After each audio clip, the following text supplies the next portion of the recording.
Hello, ഞാൻ doctor Jisha Mary, homeo ഡോക്ടറും consultant സൈക്കോളജിസ്റ്റുമാണ്. ഞങ്ങളുടെ യൂറോപ്പിൽ ട്രിപ്പിൻ്റെ രണ്ടാം ഭാഗമാണ് ഈ വീഡിയോയിൽ ഉൾപ്പെടുത്തിയിരിക്കുന്നത്. അങ്ങനെ ഒമാൻ എയർപോർട്ടിൽ ഏതാണ്ട് 3.5 മണിക്കൂറോളം ഞങ്ങൾ ചിലവഴിച്ചു കേട്ടോ. ഇനി അവിടുന്ന് പാരീസിലേക്കുള്ള ഫ്ലൈറ്റ് വരണം എന്നുണ്ടെങ്കിൽ അത്രയും സമയം അവിടെ നിൽക്കേണ്ടിയിരുന്നു. അപ്പോൾ ഒരു 11:30 വന്നിട്ട് പിന്നെ നമ്മളൊരു 3-3:15 കൂടിയാണ് അടുത്ത ഒമാൻ എയറിൽ നമ്മൾ പാരീസിലേക്ക് പോകുന്നത്. അപ്പോൾ നമ്മുടെ കൂടെ പ്രായമായിട്ടുള്ള ആളുകൾ ആരെങ്കിലും ഉണ്ടെങ്കിൽ വീൽ ചെയർ സൗകര്യം ഒമാൻ എയർപോർട്ടിലും ലഭ്യമാണ്.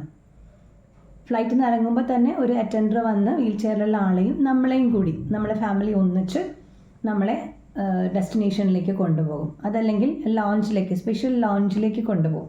അപ്പോൾ വീൽ ചെയർ ഉള്ള ആൾക്ക്, അതല്ലെങ്കിൽ ഒരു ഭിന്നശേഷിയുള്ള ഒരാളാണെങ്കിലും ഒരു സ്പെഷ്യൽ കെയർ വേണ്ട ആളാണെങ്കിലും അയാൾക്കും കുടുംബത്തിനും ഒരുമിച്ച് വിശ്രമിക്കാനായിട്ട് സ്പെഷ്യൽ ആയിട്ടുള്ള ലോഞ്ചും നമുക്ക് ഒമാൻ എയർപോർട്ടിൽ ലഭ്യമാണ്. അതൊരു പ്രത്യേകത തന്നെയാണ്. അപ്പോൾ ആ ലോഞ്ചിനോടനുബന്ധിച്ച് തന്നെ ജസ്റ്റ് കിടക്കാനുള്ള സൗകര്യം അവിടെയുണ്ട്. അതുപോലെ സ്പെഷ്യൽ വാഷ്റൂംസ് ഉണ്ട്. അങ്ങനെ എല്ലാവിധ സൗകര്യങ്ങളും. പിന്നെ അതുപോലെ തന്നെ അവിടെ ഒരു TV-യിൽ നമ്മുടെ അടുത്ത ഫ്ലൈറ്റിൻ്റെ എല്ലാ വിവരങ്ങളും അവിടെ പ്രദർശിപ്പിച്ചുകൊണ്ടിരിക്കും. 1-2 ഉദ്യോഗസ്ഥർ അവിടെ സ്ഥിരമായിട്ടുണ്ട്. അപ്പോൾ അവരുടെ അടുത്ത് നമുക്ക് സംശയങ്ങൾ ചോദിക്കാം, അടുത്ത ഫ്ലൈറ്റ് എപ്പോൾ വരുമെന്ന് ചോദിക്കാം.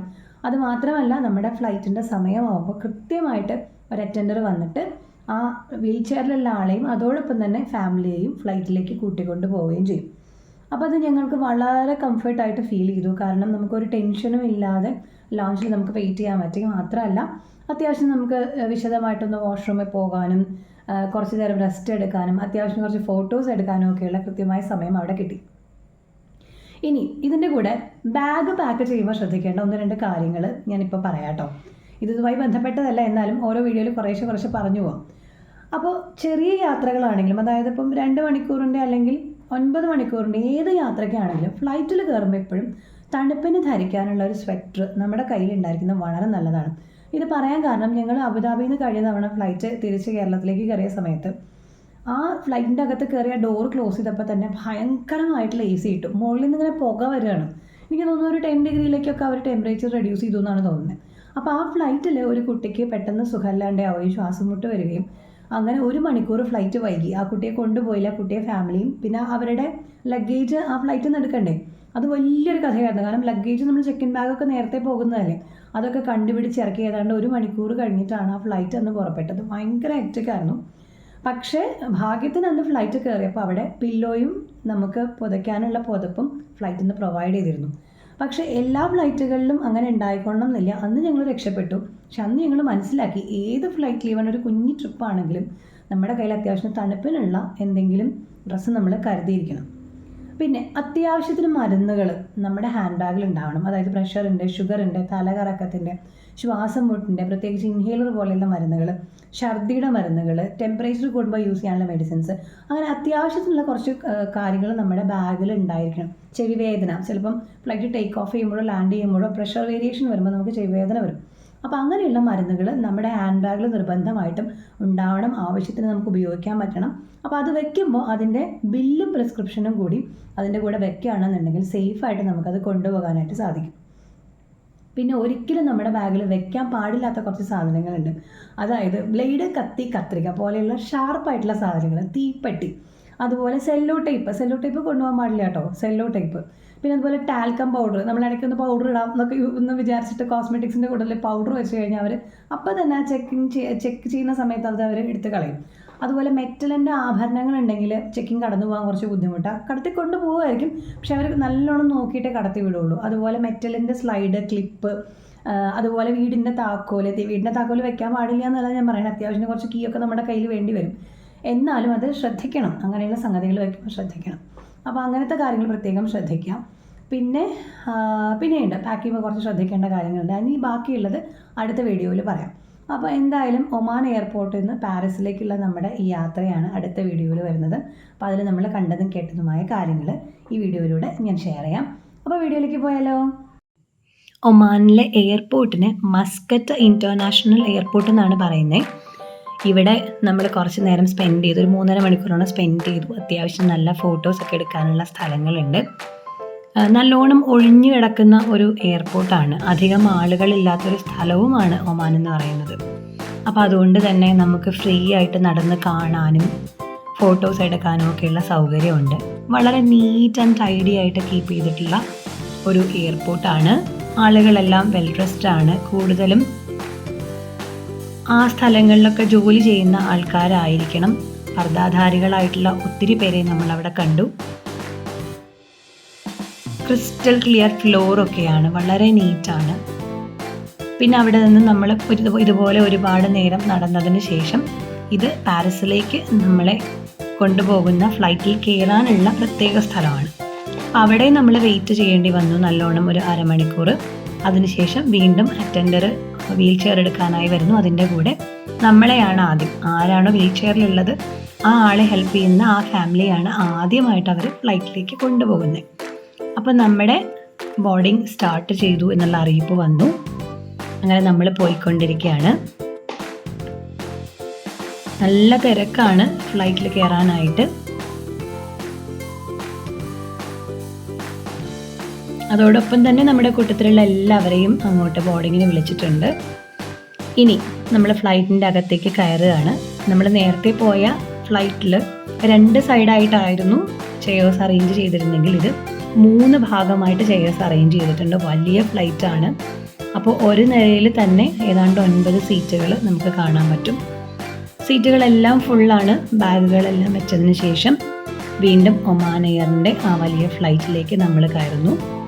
സീറ്റുകളുടെ പുറകിലെല്ലാം സ്ക്രീൻ നമുക്ക് കാണാൻ പറ്റും. സ്ക്രീനിനോട് അസോസിയേറ്റ് ചെയ്തിട്ട് ഹെഡ്സെറ്റ് ഉണ്ട്. ആ ഹെഡ്സെറ്റ് നമ്മുടെ ചെവിയിൽ വെച്ച് കഴിഞ്ഞാൽ നമുക്ക് പേഴ്സണലി നമുക്ക് ഈ പറഞ്ഞ എൻ്റർടൈൻമെൻറ്റ് പ്രോഗ്രാംസ് അല്ലെങ്കിൽ മാപ്പ് ഒക്കെ നമുക്ക് മനസ്സിലാക്കാനും കാണാനും ഉള്ള സാധ്യതകളുണ്ട്. ഞങ്ങൾ കയറി അധികം താമസിയാതെ തന്നെ ലഞ്ച് വന്നു. ഞങ്ങളുടെ ലഞ്ചാണ് ഈ കാണുന്നത്. ജ്യൂസ് ഉണ്ട്, പലതരത്തിലുള്ള ജ്യൂസുകളുണ്ട്. ഓറഞ്ച്, പൈനാപ്പിൾ, അങ്ങനെ പല ജ്യൂസുകളുണ്ട്. മാംഗോ, പിന്നെ ചായ, കോഫി, അതെല്ലാം നമ്മുടെ താല്പര്യം അനുസരിച്ചിട്ട് നമുക്ക് വാങ്ങിക്കാം. വെജ്, നോൺ വെജ് 2 ഓപ്ഷനാണ് ഫുഡിനുള്ളത്. ഞങ്ങൾ നോൺ വെജാണ് സെലക്ട് ചെയ്തിരുന്നത്. അപ്പോൾ അതിനകത്ത് ബിരിയാണിയാണ്, അത്യാവശ്യം സ്പൈസി ആയിട്ടുള്ള റൈസ്, ചിക്കൻ ഉണ്ട്, പിന്നെ ബ്രെഡ് ആൻഡ് ബട്ടർ ഉണ്ട്, കേക്ക് ഉണ്ട്. പുഡിംഗ് പോലെയാണ്, കേക്കല്ല പുഡിംഗ് തന്നെയാണ്. അത് റൈസ് കഴിച്ച് കഴിഞ്ഞ് കഴിക്കാനായിട്ട് നല്ല സ്മൂത്ത് സാൾട്ടഡ് ബട്ടർ ആയിരുന്നു. നമ്മൾ സാധാരണ വാങ്ങിക്കുന്നതിനേക്കാളും വളരെ ഫൈൻ ബട്ടറാണ്. ബണ്ണും നല്ല ടേസ്റ്റി ആയിരുന്നു. സ്പൈസി ആയിട്ടുള്ള ബിരിയാണി, ചിക്കൻ്റെ ചെറിയ ചെറിയ പീസുകളായതുകൊണ്ട് ബോൺലെസ് ആണ്, ഈസി ആയിട്ട് നമുക്ക് കഴിക്കാം.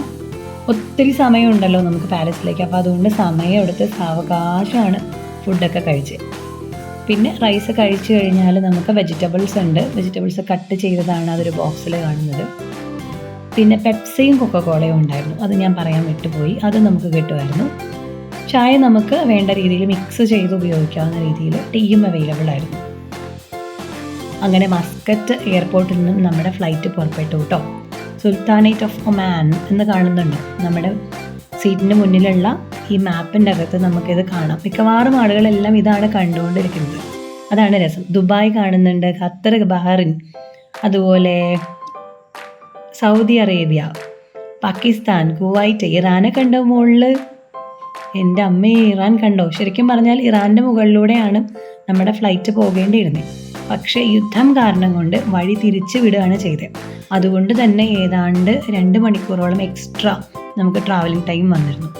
അങ്ങനെ Jordan, Iraq, Greece, Turkey, right സൈഡിൽ ജോർജിയ കണ്ടു. അങ്ങോട്ടൊന്നും നമ്മൾ പോകുന്നില്ല കേട്ടോ. ജോർജിയ, അസർബൈജാൻ, ഇതൊക്കെ നമ്മൾ പഠിച്ചിട്ടുള്ള മാത്രം കാര്യങ്ങളല്ലേ. കുവൈത്ത് കാണാം, അതിനകത്ത് അഫ്ഗാനിസ്ഥാൻ കാണാം. നല്ല രസമാണ്. ഈ മാപ്പ് ഇങ്ങനെ നോക്കിയിരിക്കാൻ തന്നെ നല്ല രസമാണ്. ഇതിലൂടെയൊക്കെ നമ്മുടെ ഫ്ലൈറ്റാണ്. ആ യെല്ലോ കാണുന്നതാണ് നമ്മുടെ ഫ്ലൈറ്റ് പോകുന്ന വഴി. അപ്പോൾ അതിലൂടെ നമ്മൾ ഫ്ലൈറ്റ് നിൽക്കുന്നത് കണ്ടോ. ആ ഫ്ലൈറ്റ് അങ്ങനെ അങ്ങ് പോകും. ബൾഗേറിയ, റൊമേനിയ, ഓസ്ട്രിയ ഒക്കെ നമുക്ക് കാണാം. ആ ബ്ലൂ കളറിൽ കാണുന്നതെല്ലാം കടലാണ്, പച്ച കളറിൽ കാണുന്നത് ലാൻഡ്, ഗ്രീനറി. യെല്ലോ കളറിൽ കാണുന്നത് മരുഭൂമി. മാൾട്ട കണ്ടോ?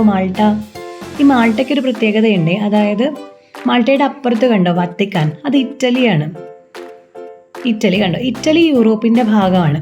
ഈ യൂറോപ്പിൻ്റെ ഇങ്ങേ അറ്റമാണ്. യൂറോപ്പിൽ തന്നെ ഇറ്റലി, കേരളം പോലെ നീണ്ടു നിവർന്ന് കിടക്കുന്ന ഒരു കൺട്രിയാണ് കേട്ടോ. UK കണ്ടായിരുന്നോ? പാരീസ് എയർപോർട്ടാണ് ആ കാണുന്നത് വട്ടത്തിലുള്ളത്. അപ്പോൾ നമുക്ക് പാരീസ് വരെ പോകണം. അതാണ് നമ്മുടെ ഡെസ്റ്റിനേഷൻ. കണ്ടോ ഭൂമി ഉരുണ്ടതാണേ. എന്ത് രസമല്ലേ, നല്ല രസം. ഇത്രയും ചുരുക്കി വലുതാക്കിയൊക്കെ നമുക്ക് ഈ മാപ്പ് കാണാം. മിക്കവാറും എല്ലാവരും till the end of journey ഈ മാപ്പ് നോക്കിക്കൊണ്ടിരിക്കുകയായിരുന്നു കേട്ടോ. പിന്നെ യാത്രകളോട് താല്പര്യമുള്ളത് കൊണ്ടായിരിക്കണം. അപ്പം ഞാൻ നേരത്തെ പറഞ്ഞ ഇറ്റലിയുടെ കാര്യം പറയാം. അപ്പം ഇറ്റലിയുടെ ഭാഗമായിട്ട് ഇറ്റലി ഇങ്ങനെ കേരളം പോലെ നീണ്ടു നിവർന്ന് കിടക്കുന്ന ഒരു സംഗതിയാണ്. അപ്പം ഇറ്റലിയുടെ ഇങ്ങേ അറ്റത്താണ് അവിടുന്ന് ചെറിയൊരു സ്പേസ്, കുറച്ച് കടലിൻ്റെ ഭാഗം കഴിയുമ്പോഴാണ് മാൾട്ട വരുന്നത്. പക്ഷേ മാൾട്ട യൂറോപ്പിൻ്റെ ഭാഗമല്ല. അപ്പോൾ മാൾട്ടയിൽ നിന്നും പല രീതിയിൽ ആളുകൾ പ്രോപ്പറായിട്ടുള്ള രേഖകളൊന്നുമില്ലാതെ ഇറ്റലിയിലേക്ക് പ്രവേശിക്കുകയും അങ്ങനെ യൂറോപ്പിലേക്ക് എൻ്റർ ചെയ്യുകയും ചെയ്യുന്ന ഒരു പ്രവണത ഇപ്പം നിലനിൽക്കുന്നുണ്ട്. അതുകൊണ്ട് തന്നെ ഇറ്റലിയിൽ നമ്മൾ ചെല്ലുമ്പം ഒത്തിരി ഇതുപോലെയുള്ള മനുഷ്യരെ നമുക്ക് കാണാൻ പറ്റും. അതായത് യൂറോപ്യൻസ് അല്ലാത്ത ആൾക്കാരെ കാണാൻ പറ്റും. മാത്രമല്ല ഇറ്റലി തീരെ വൃത്തിയുള്ളതായിട്ട് നമുക്ക് തോന്നില്ല. അതായത് ചുമരെഴുത്തും അങ്ങനെ ആളുകളും ഒരു സുഖമില്ലാത്ത രീതിയിൽ. അതിനൊക്കെ കാരണം വേണ്ടത്ര രേഖകളില്ലാതെ ഇറ്റലിയിലേക്ക് ആളുകൾ കടക്കുന്നതാണെന്നാണ് പറയുന്നത്. അതുപോലെ തന്നെ കളവുകളും ഒരുപാട് ഇറ്റലിയിൽ കൂടുതലാണെന്നാണ് പറയുന്നത്. ആളുകൾ വളരെയധികം ജോലിക്കായി വന്ന് തിങ്ങി പറക്കുന്ന സ്ഥലവുമാണത്. അങ്ങനെ ഞങ്ങൾ പാരീസിലെത്തിയിട്ടോ. മമ്മി എയർ ഹോസ്റ്റസിൻ്റെ കൂടെ ഒരു ഫോട്ടോ ഒക്കെ എടുത്തു. അങ്ങനെ ഞങ്ങൾ പാരീസിലെത്തിയതേ തണുപ്പാണ് കേട്ടോ. ഞങ്ങളുടെ സ്വെറ്ററും ക്യാപ്പും ഒക്കെ ഇട്ട് ഞങ്ങൾ റെഡിയായി. ഹാൻഡ് ബാഗ് ഞങ്ങളുടെ കയ്യിലുണ്ട്. അവിടെ എത്തുമ്പോൾ നമുക്ക് എയർപോർട്ടിൽ ആളുകൾ കൂടുതലും യൂറോപ്യൻസ് ആണ് നമുക്ക് കാണാം. മലയാളികളുണ്ട് കേട്ടോ. അവിടെ ലോഞ്ചിൽ റെസ്റ്റ് ചെയ്യാണ്. അങ്ങനെ ഞങ്ങൾ അവിടെ എത്തി ഒരു ഫോട്ടോ എടുത്തു. ബാക്കി അടുത്ത വീഡിയോ